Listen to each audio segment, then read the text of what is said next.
আসসালামু আলাইকুম। কেমন আছেন সবাই? আশা করি সবাই ভালো আছেন। আজকে আমি আমার নিজের সম্পর্কে কিছু কথা আপনাদের সাথে শেয়ার করব। আমি তানজিলা। আমি বরগুনা জেলা আমতলী উপজেলার একজন বাসিন্দা।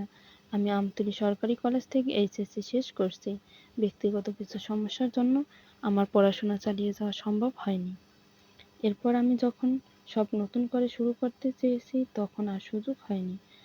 আমার অনেক ইচ্ছে ছিল লেখাপড়া শেষ করে নিজেই কিছু করব। সেরকম কিছু করে ওঠা সম্ভব হয়নি, কারণ আমি মেয়ে বলে আমাদের সমাজে এখনও মেয়েদের তুচ্ছ-তাচ্ছিল্য করা হয়।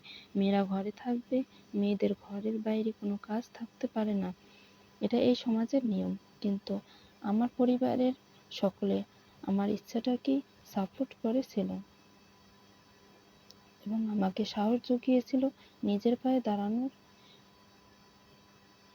এরপর আমি ভাবি ঘরে বসে যদি কিছু কাজ করা যেত তাহলে ভালো হতো। এর মধ্যে আমি শুনতে পাই সরকারিভাবে মেয়েদের একটি ট্রেনিং করানো হয়, যার মাধ্যমে মেয়েরা ঘরে বসে উপার্জন করতে পারবে এবং নিজে স্বাবলম্বী হতে পারবে এবং পাশাপাশি অন্যের জন্য কর্মস্থল তৈরি করতে পারবে। আমি আগ্রহ নিয়ে আবেদন করি এবং টিকে যাই এবং নিজে কিছু করার আত্মবিশ্বাস ফিরে পেলাম। আমি ই-কমার্স প্রফেশনাল এর কোর্সটি করছি এবং তার পাশাপাশি আমার সংসার সামলাচ্ছি এবং আমি এর পাশাপাশি ছোট একটি বিজনেস সামলাচ্ছি। আমার এখানে থ্রি পিস এবং শাড়ি এগুলো বিক্রি করা হয়। আগে আমি এগুলো অফলাইনে বিক্রি করতাম, এখন এই ই-কমার্স প্রফেশনাল এর কোর্সটি করে অনলাইনে বিক্রি করতে পারি। আমি ই-কমার্স এর কোর্সটি করে অনেক কিছু শিখতে পেরেছি।